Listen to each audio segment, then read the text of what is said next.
जितना अच्छा हो सकता है उतना अच्छा मैं तेल जो है लगाती हूँ, वही वाला अप्लाई कर रही हूँ इस वाली वीडियो में। तो वो मैंने कैसे बनाया, उसमें क्या क्या चीज़ें मैंने ऐड करी और वो किस तरीके से आपको मिल जाएगा आसानी से आपके किचन में ही, और इतना आसानी से बनाने के बाद उसके रिजल्ट इतने अच्छे आते हैं। और मैं खुद उसको अप्लाई कर रही हूँ अपने बालों पर, तो कोई भी साइड इफेक्ट या कोई भी रिएक्शन, हेयर फॉल जैसी प्रॉब्लम्स नहीं होंगी। पतले से बाल झाड़ू जैसे हो गए हैं, अब वो उन्हें अच्छा खासा मोटा कर देगा। इस वीडियो में मैं बताने जा रही हूँ अपना सीक्रेट होममेड ऑयल, जो मैंने इसमें रेसिपी बताई है किस तरीके से उसको बनाना है, क्या क्या चीजें इसमें डालनी है। और इसकी एक और वीडियो है जो ऑलरेडी मैंने बना दी है, आपको आई बटन पे उसका लिंक मिल जाएगा। इस ऑयल को किस तरीके से मैंने यूज किया, क्या क्या स्टेप मैंने फॉलो करे। पतले से बाल झाड़ू जैसे हो गए हैं, अब वो उन्हें अच्छा खासा मोटा कर देगा। इस वीडियो में मैं बताने जा रही हूँ कि ये ऑयल में मैंने क्या क्या मिलाया और किस तरीके से इसको मैंने बनाया। तो ये होममेड है, आप भी घर पे बना सकते हैं, घर की ही चीजों से मिला के मैंने इसको बनाया है। तो चलिए देखते हैं इसमें क्या क्या चीजें लगेंगी। पहले आपको ले लेना है 2 प्याज, आप अपने अकॉर्डिंग भी ले सकते हैं, अपने बालों की लेंथ के अकॉर्डिंग मैंने 2 ली थी, आप साइज छोटा या बड़ा भी कर सकते हैं। इसके बाद अच्छे से इसे छील लें और इसको छोटे छोटे पीसों में काट लेना है। काटने के बाद आप इसको धोना नहीं है, क्योंकि हम इसे ऑयल में फ्राई करेंगे तो जो पानी है वो हमें थोड़ी सी प्रॉब्लम क्रिएट कर सकता है, इसलिए आप इसे धोए ना, इसको ऐसे ही हम ऑयल में डालेंगे। प्याज जो होती है वो हमारे बाल को काला करने में मदद करती है, और प्याज का जो रस होता है वो हमारे हेयर रीग्रोथ में करने में मदद करता है। अगर आप चाहते हैं कि आप प्याज ना यूज करें तो आप कुछ और भी यूज कर सकते हैं। आज के टाइम पे प्याज एक रामबाण इलाज की तरह होता है हमारे बालों के लिए। बाल जितने ज्यादा हमारे टूटते हैं उतना ही ज्यादा हमें प्याज का यूज करना चाहिए। अब हमें लेना है यहाँ पर कड़ी पत्ता। अगर आप चाहें कड़ी पत्ता यहाँ पे आप छोड़ भी सकते हैं, लेकिन अगर आपको कड़ी पत्ता मिल जाता है तो आप वो भी ऐड कर लें। कड़ी पत्ता हमारे बालों को काला करता है, स्ट्रॉन्ग करता है, और जो बाल हैं उनको जो है घना करने में भी मदद करता है। अगर आपको कड़ी पत्ता ताजा मिल जाए तो बहुत ही अच्छी बात है। मुझे ये तुरंत ही मिल गए थे, इसलिए मैं लेकर आई। मैं बहुत सारे ले आई थी। इसके बाद मैं कड़ी पत्ता की और भी रेमेडी लेकर आने वाली हूँ। अगर आपको वो भी चाहिए तो मेरे चैनल को सब्सक्राइब कर लेना, और ढेर सारी मैंने हेयर केयर जो है प्लेलिस्ट बना के रखी है, जाके वो भी चेकआउट कर लेना। अगली चीज जो हमें लेनी है वो है मेथी दाना, जो उतना ही ज्यादा इंपॉर्टेंट है जितनी और चीज। उसके बाद हमें लेनी है कलौंजी। कलौंजी आप अपने हिसाब से ले सकते हैं, ज्यादा या कम। मैंने यहाँ पे 1 कटोरी ली थी मेरे बालों के अकॉर्डिंग, अगर आप कम करना चाहते हैं तो आप कर सकते हैं। मैंने यहाँ पे क्या क्या लिया है एक बार मैं फिर से बता देती हूँ। मैंने यहाँ पे 1 कटोरी कलौंजी, प्याज, 1 कटोरी मेथी और बहुत सारे कड़ी पत्ते, ये सारी चीजें मैंने ली हैं। तो मैंने यहाँ पे लोहे की कढ़ाई का यूज किया है। अगर आपके पास लोहे की कढ़ाई है तो उसी को यूज करें, उससे आपका जो ऑयल है वो और भी ज्यादा अच्छा बनेगा। मैंने यहाँ पे आधा किलो जो है सरसों का तेल लिया था। अगर आप 1 किलो या आप उससे कम लेना चाहते हैं तो आप ले सकते हैं, ये डिपेंड करता है आपके ऊपर और आपकी जितने भी आपने इंग्रेडिएंट्स लिए हैं उनकी क्वांटिटी कितनी है। तो यहाँ पर मैंने आधा किलो ऑयल लिया था और उसके हिसाब से मैंने ये सारी चीजें यहाँ पर ली हैं।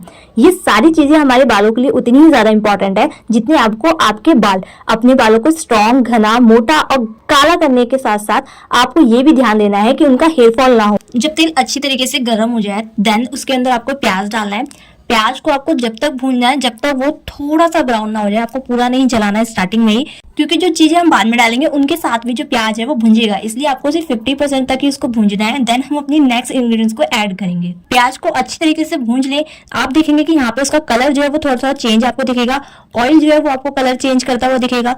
नाउ अब हम इसके अंदर ऐड करेंगे मेथी दाना। आप यहाँ पे मेथी दाना अपने अकॉर्डिंग कर सकते हैं। मेथी दाना भी आपको जब तक भूनना है जब तक उसका जो कलर है ब्लैक ना हो जाए। प्याज आप देख सकते हैं मैंने बहुत ही कम भूंजी है, क्योंकि लास्ट तक जाते जाते हमारी प्याज पूरी तरीके से भून जाएगी।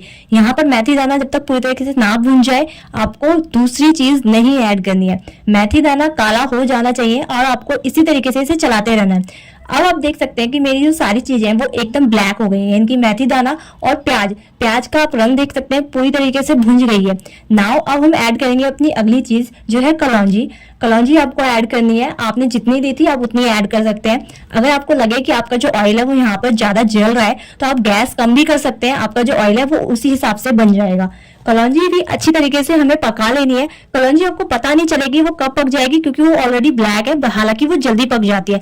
अब हमें ऐड करना है यहाँ पे कड़ी पत्ता। कड़ी पत्ता आप ध्यान से ऐड करें, बिकॉज जैसे आप उसके अंदर उसे डालेंगे तो वो थोड़ी सी प्रॉब्लम कर सकता है, आपको जो है तेल के छींटे लग सकते हैं, तो ध्यान से आप कड़ी पत्ता ऐड करना।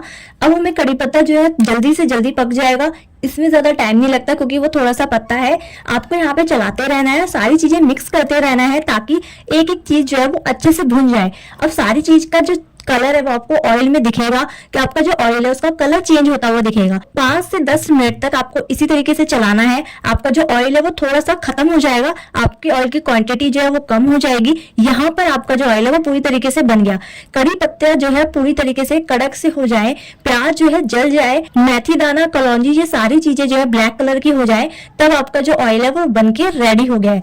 अब आप यहाँ पे गैस बंद कर सकते हैं। अब जब ये ठंडा हो जाए या फिर आप गरम गरम ही इसको जो है छान सकते हैं। अभी किसी भी आप बर्तन में निकाल लें, आप डायरेक्ट बॉटल में ना डालें। जब ये ठंडा हो जाए तब आप इसको बॉटल में डाल सकते हैं। अब आपका जो ऑयल है वो आप लगा सकते हैं कभी भी, कैसे भी, जब आपको लगाना हो। ये जो ऑयल है ये आपके बालों को स्ट्रॉन्ग करता है, काला करता है, और प्याज जो है वो आपके बालों का हेयर फॉल कंट्रोल करता है, जिसके साथ साथ हेयर रीग्रोथ भी करता है। ये सारी चीजें जो है हमने एक ही ऑयल में डाली है, जो आपके बालों को एकदम इतनी ज्यादा बूस्ट वाली एनर्जी देगा, जो आपके बाल है वो पहले से बहुत ज्यादा चेंज हो जाएंगे। ये ऑयल आप घर पे बनाइए, ट्राई कीजिए, मुझे बताइए कि आपको ये ऑयल कैसा लगा। मैं और भी ढेर सारी इस पे वीडियो बनाऊं ताकि आप लोगों को हेल्प कर सकूं, हेयर केयर कर सकूं। तो इस वीडियो में मेरा हेयर ऑयलिंग आपको पता चलेगा, क्या क्या स्टेप मैं करती हूँ, किस तरीके से अपने पूरे बालों में अपना ऑयल को अप्लाई करूँ। तो चलिए स्टार्ट करते हैं कि मैंने किस तरीके से हेयर ऑयलिंग की है। वीक में 2 बार हेयर वॉश करती हूँ, इसलिए मैं 2 बार हेयर ऑयल अप्लाई करती हूँ। जितनी बार हेयर ऑयल अप्लाई करें उतनी बार हेयर वॉश करना ना भूलें। वीक में 2 बार हेयर ऑयल अप्लाई करने के बाद मैं हेयर वॉश भी करती हूँ। हेयर वॉश करने के बाद ही आप अपने रिजल्ट जो है आप देख सकते हैं। अपने जो ऑयल का रिजल्ट है वो आपको तभी दिखाई देता है। ऑयल को मैं स्कैल्प पे अच्छी तरीके से अप्लाई कर लेती हूँ, ताकि जितना भी ऑयल है वो मेरी स्कैल्प पे अच्छी तरीके से जाए, और स्कैल्प पे जितनी भी मेरे बालों की जो जड़ है वो और ज़्यादा स्ट्रॉन्ग होती चली जाए। स्कैल्प पे अच्छी तरीके से लगाने के बाद मैं अपनी हेयर लाइन पे भी ऑयल अप्लाई करती हूँ। उतना कर लेती हूँ जितना मुझे लगे कि हाँ मेरे बालों को चाहिए, उस तरीके से अपने बालों में पूरे मैं लगा लेती हूँ। मैं कहीं पर भी बाल कोई भी छोड़ती नहीं हूँ, चाहे मेरी हेयर लेंथ हो या स्कैल्प हो। मैं हेयर की जो टॉप से लेके बॉटम पूरे हेयर में जो है ऑयल अप्लाई करती हूँ, ताकि जो मेरे बाल है उनको नरिशमेंट अच्छे से मिल पाए। मेरे जो है थोड़े से ड्राई हेयर हो जाते हैं विंटर में, तो मैं ऑयल को और ज़्यादा अप्लाई करती हूँ। उसके बाद मैं हेयर वॉश कर लेती हूँ। हेयर वॉश अपने अकॉर्डिंग कर सकते हैं। अगर आप चाहते हैं कि आप नेचुरल शैम्पू यूज़ करना चाहते हैं तो आप वो भी कर सकते हैं। अगर आप मार्केट वाला यूज़ करना चाहते हैं तो वो भी कर सकते हैं। कंडीशनर आप लगा सकते हैं, ऑयल का इससे कोई भी कनेक्शन नहीं है। सेकंड, मैं यहाँ पे हेड मसाज कर लेती हूँ। अप्लाई ऑयल करने के बाद हेड को मसाज करती हूँ, जिससे मेरे जो ब्लड सर्कुलेशन है वो अच्छा हो जाता है और हेयर फॉल जो रुक जाता है और हेयर ग्रोथ होने लगती है। ऑयल अप्लाई करने के बाद ये मस्ट होता है, आपको जो है मसाज करनी चाहिए। चाहे आप नॉर्मली अगर कभी आप सोते टाइम या और टाइम पे नहीं कर पाए, लेकिन ऑयल अप्लाई करने के बाद तो ज़रूर से ज़रूर किया करें। मैं यहाँ पे 2 तरीके की हेड मसाज कर लेती हूँ। पहला है फ्रंट हेड मसाज, जो मैं 5 मिनट तक यहाँ सामने से करती हूँ, एंड फिर मैं अपने हेड को डाउन करके फिर करती हूँ, ताकि जो भी मेरे हेयर है वो अच्छे तरीके से पूरे में जो ऑयल भी चला जाए और जो ब्लड सर्कुलेशन है वो भी मेरा अच्छा हो जाए। इस तरीके से मैं जो है हेड मसाज कर लेती हूँ। और हेड मसाज करने के बाद बालों में मैं कॉम्ब नहीं करती। अब आपको यहाँ पे कॉम्ब नहीं करना, क्योंकि अगर आप देखेंगे तो हमारे बाल जो हैं वो बहुत से ज़्यादा नमी यानी कि नरिश हो गए हैं, या इनकी बहुत ही ज़्यादा गीले से हो गए हैं। अगर आप उनको खींचेंगे तो आपके स्कैल्प से बहुत ही आसानी से निकल जाएंगे, इसलिए आपको यहाँ पे कॉम्ब नहीं करना है। मैंने स्टार्टिंग में कॉम्ब किया हुआ था इनके ऑयल अप्लाई करने से पहले। अगर आप चाहते हैं स्टार्टिंग में ऑयल कॉम्ब को करना तो आप तब भी कर सकते हैं। अगर नहीं चाहते हैं, आप बिना कॉम्ब करे ऑयल अप्लाई करना चाहते हैं तो आप वैसे भी कर सकते हैं। मैंने करा हुआ था। मैं यहाँ पे कॉम्ब नहीं करती। कॉम्ब ना करने के बाद मैं सीधा इसमें क्या करती हूँ, या तो बन बना लूँगी या कोई भी ब्रीड बना लूँगी। डिपेंड करता है मेरे बालों के और सिचुएशन के अकॉर्डिंग। अगर रात है तो मैं जो है ब्रीड बना लेती हूँ, दिन है तो मैं बन बना लेती हूँ। तो इस तरीके से मैं पूरी जो ऑयल है अपने स्कैल्प पे और जो हेयर लेंथ है उस पर मैं अप्लाई करती हूँ। अप्लाई करने के बाद मैं अच्छी तरीके से अपने बालों में 2 से 3 घंटे या फिर ओवरनाइट के लिए जो ऑयल है उसको अपने बालों में रहने देती हूँ, ताकि वो अच्छे से अपना काम कर सके। नेक्स्ट मॉर्निंग को मैं हेयर वॉश कर लेती हूँ और अपने बालों को आप फिर कॉम्ब कर सकते हैं। इस तरीके की और वीडियो, हेयर केयर वीडियो और स्किन केयर वीडियोस में लेकर आती हूँ, अगर आपको वो भी चाहिए। और अगर आपको कोई भी स्किन केयर और हेयर केयर से रिलेटेड जो प्रोडक्ट होते हैं उनके मैं रिव्यू भी देती हूँ। अगर आपको मेरी कोई भी प्रोडक्ट रिव्यू वाली वीडियोस देखनी है तो मेरी प्लेलिस्ट में जाकर आपको वाली वीडियोस मिल जाएंगी, एक बार वो भी चेकआउट कर लेना। मैंने ऑयल पे जो है रिव्यू दिया गया है, कौन सा ऑयल बेस्ट है, कौन सा नहीं, और कौन सा रियल है, कौन सा फेक है, ये सारी चीज़ें बताई गई हैं। अगर आप चाहते हैं वो देखना तो मेरी प्लेलिस्ट में जाकर आप वो भी देख सकते हैं। तो ये थी मेरी पूरी वीडियो। अगर आपको पसंद आई हो मेरी हेयर ऑयलिंग वीडियो तो मेरे चैनल को सब्सक्राइब कर देना, इस वीडियो को लाइक, कमेंट एंड शेयर कर देना। Thank you so much.